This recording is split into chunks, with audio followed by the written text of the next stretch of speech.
Corvette pace car makes the turn to pit road, and here they come. Green flag, the 63rd Daytona 500 is underway.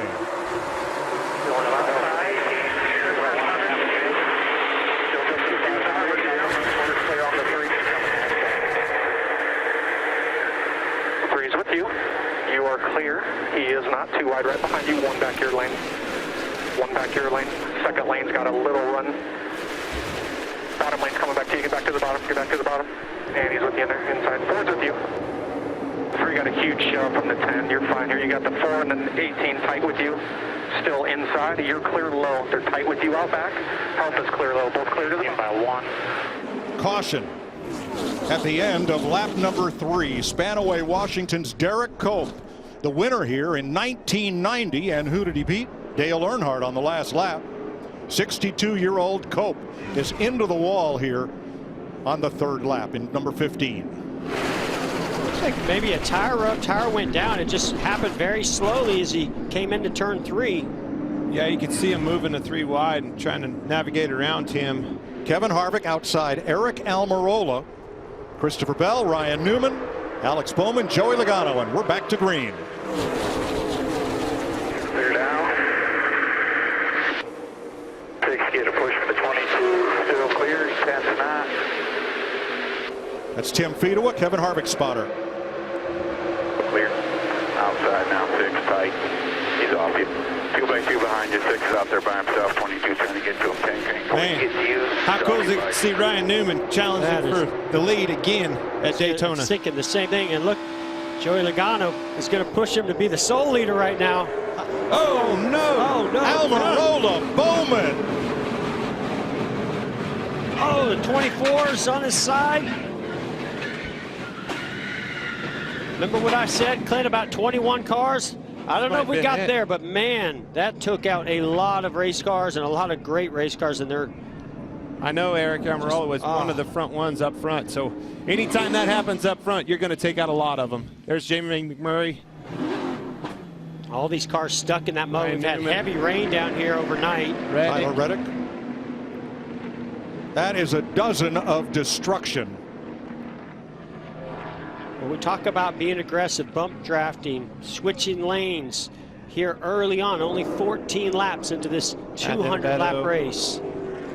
Oh, Eric Almirola, who won his dual race, thought he had a great shot for the 500. All torn up.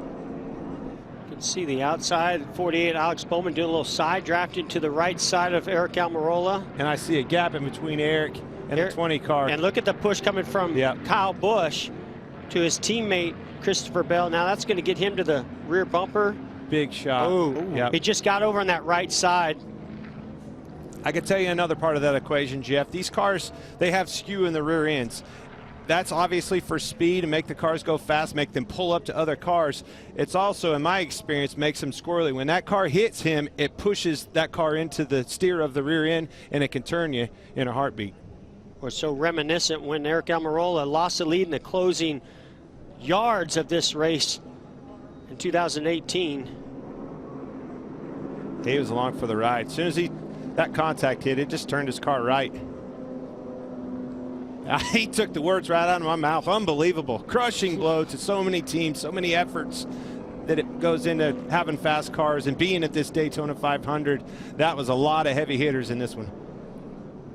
So we're under the red flag. Drivers have climbed from their cars, and under red flag rules, the teams cannot work on the cars. The red flag has been lifted, and now work begins in earnest. Here they go. To get these cars back out on track to at least make a lap or two and have a chance to get back up to that minimum speed of 170 miles per hour. And they've had all this time to plan it out. Their strategy, exactly how they're going to fix this car in a timely fashion. This is impressive. Clint, I love some of the tools that these guys use to cut that sheet metal off. And you got to do it in a hurry. That 6 minutes goes by fast. Plus, they got to get to the end of pit road. Here we go.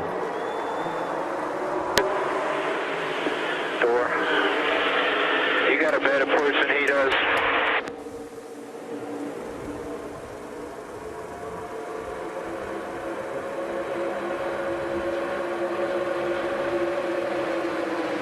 Even a gap and a half coming to you.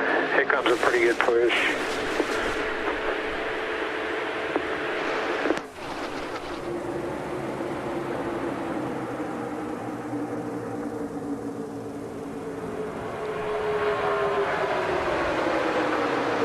Especially right now.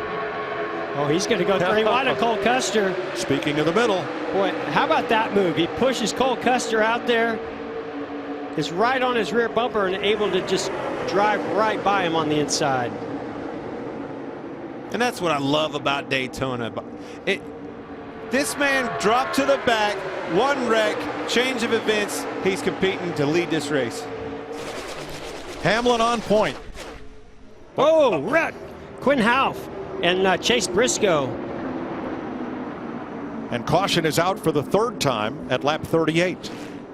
Hamlin elects the outside. That is the leader's choice, which lane to restart in.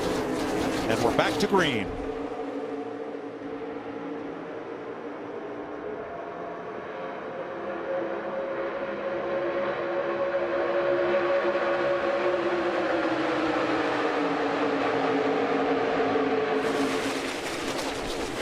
Bubba Wallace gives Brad Keselowski a big push, and he's way out front. Not afraid to push. Bubba Wallace gave that 2 car. Oh, he's going to go 3 wide through the middle. Going to the front, baby. Here we come.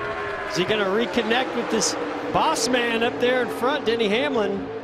And look at that. 3 Toyotas right at the front of the field. Stenhouse wants to get up there with him. There goes Dillon to the bottom. Here goes Larson. Here is Preece. And down come the Toyotas. Exactly. Kyle Busch was looking for that move. Going to work out for Larson and Austin Dillon. Oh, he got to the outside. Preece got to the outside of the 18, got a big run. Hamlin will hold him back there. And a lot of jostling as Cindric got into the back of Kyle Larson there. There goes Bubba to the Wallace. bottom. Hamlin won a league leading 11 stages in 2020. And here they come to the line to complete stage 1. Bubba Wallace. Hamlin over Preece and Dillon. Sorry, Mike, I got excited. It did. Man, I thought those 2 guys of Logano and Bubba Wallace Jr. were going to collect one another.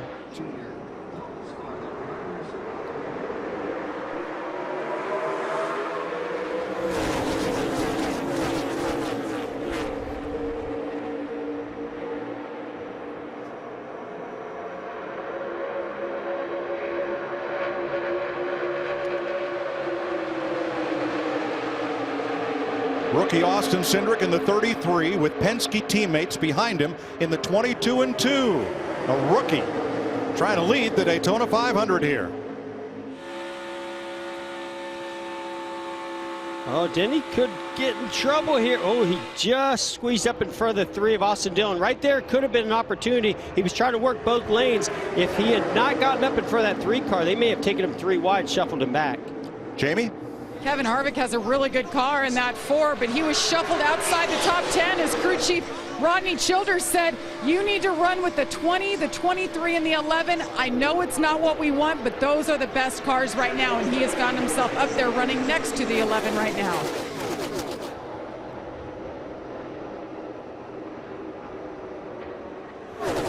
Here is the lead change just prior to the caution coming out for the 5th time tonight. Denny Hamlin up the middle, Kevin Harvick to the inside. That's Kyle Larson on the outside. So hard when you're up front there and you got that many cars coming with that much more speed. Stay out of trouble. Look at the left rear tire. You can already see right there. It's starting to get a little soft. Yeah. Slow leak in that left rear, and now you can really see it get on the sidewall and get flat, and it just comes around. Incidental contact with Stenhouse and then him into Kyle Larson. Yeah, and I think Stenhouse may have had a little bit of contact with the 5 of Kyle Larson.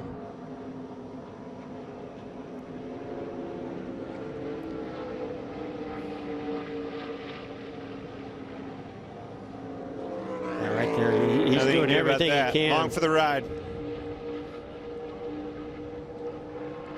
He just said, I don't have any brakes, and Kaz Gralla, he's a rookie, 2nd ever Cup start, and he's calm as can be. They're telling him to bring it in, still on fire as we go back to green. And they're going to restart without him. 83 to go. Denny Hamlin, Joey Logano, Kevin Harvick out front. All these veterans up front with Cindric, Wallace, and Preece in the top 8 with them. Oh, there goes the two right there. Michael McDowell came down and Keselowski went with him. That was much earlier than I thought they were going to do it. I thought they were going to wait to the lap. What do you mean? No, I thought they're going to wait one more lap. Bubba Wallace going down to block that move. He's going to get to the inside of Denny Hamlin. I thought too. Thought it would be the next lap. 1 to go in stage 2. Big push right here. Going to stack them up. Well, that was a great move by Bubba Wallace. I didn't think he would do it. I really thought he would stick with Denny Hamlin. That outside line's not done. Kevin Harvick, this line group of cars, they're going to get a run right here. Big push is coming on that outside. Yeah, but look how organized. Oh, Bubba Wallace gets sideways. That was close. Going to stack that bottom line. That's going to get the top lane going. But not enough. It actually put them 3 wide. You're going to see some momentum now. Kyle Busch right behind Logano as the middle moves forward, and Hamlin comes down to cover. Gosh, these guys are driving like it's the last lap of the 500, not the stage. Wallace on the bottom, Hamlin on the top. Here they come for the green and white checkers to end stage 2. 3 wide behind them. Hamlin again. That's good Harvick racing second. right there. Good racing. Man, if Harvick could have maybe gotten to the quarter panel a little bit sooner off of turn 4, I think he would have had it. You can really see when they get 3 wide what that did. Those cars sitting out there all by themselves. They were too far out, but there was just 2 cars. Those guys got 3 wide, stalled everything out. All right, ready for the restart. Stage 3, Austin Dillon, Denny Hamlin. Here we go. Big jump for the 3.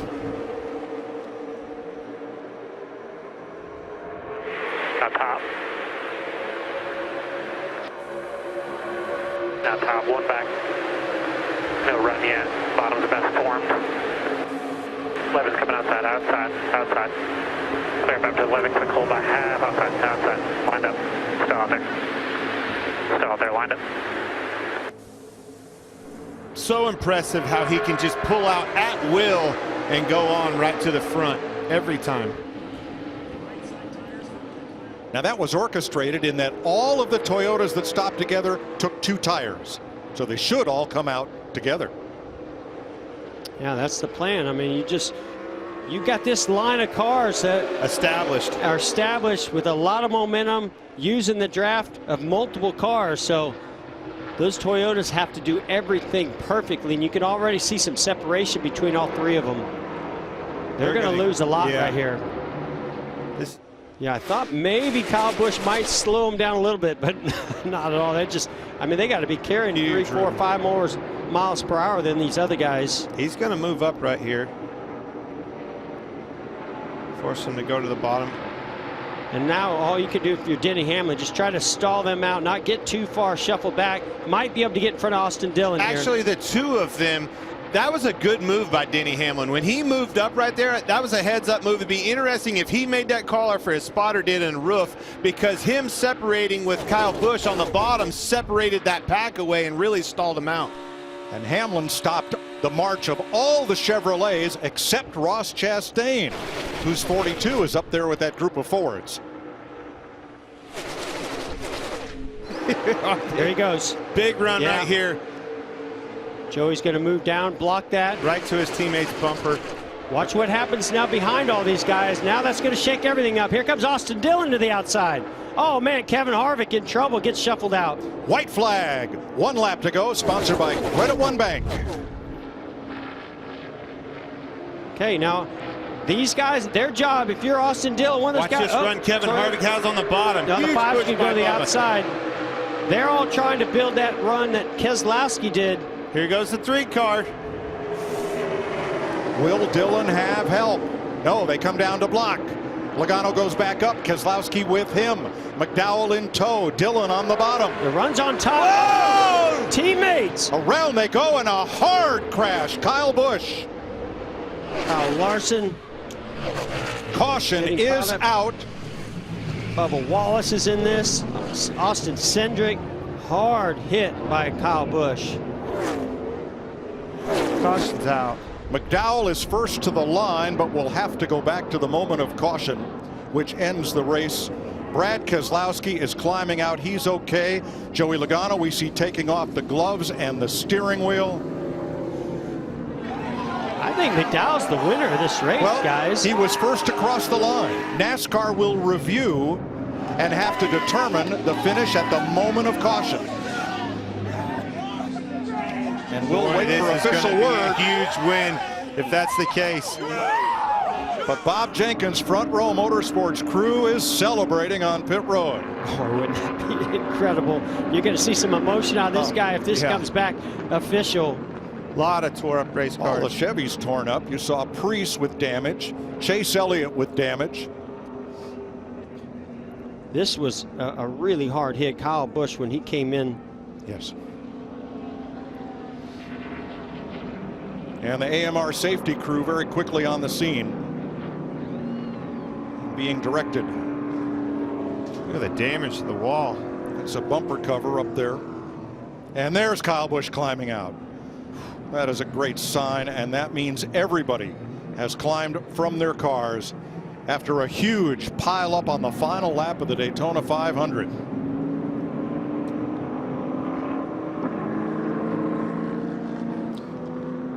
NASCAR is still reviewing video footage because when they hit the caution light, that time stamps all video to determine the order of finish at the moment of caution. Huge run, went for it. Joey was obviously had to block. Question is, where did that caution come out? Chase Elliott pulls ahead of Michael McDowell. Oh, look at the run he got right there, though. McDowell, the run on the outside with a little help from Hamlin. All right, we know the caution was out there. We saw some caution lights where Michael McDowell and the three of Austin Dillon pulled ahead of Chase Elliott.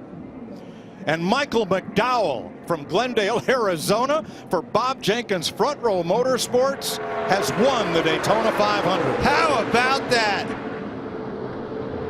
Man. That's a huge win for Michael McDowell and that team. Doesn't get any bigger than this. And a huge crash for everybody else.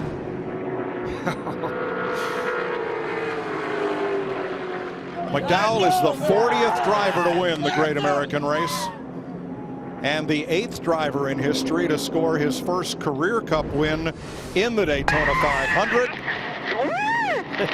And yes, Clint, he led only the last lap. That's all it takes. The only one you need to win.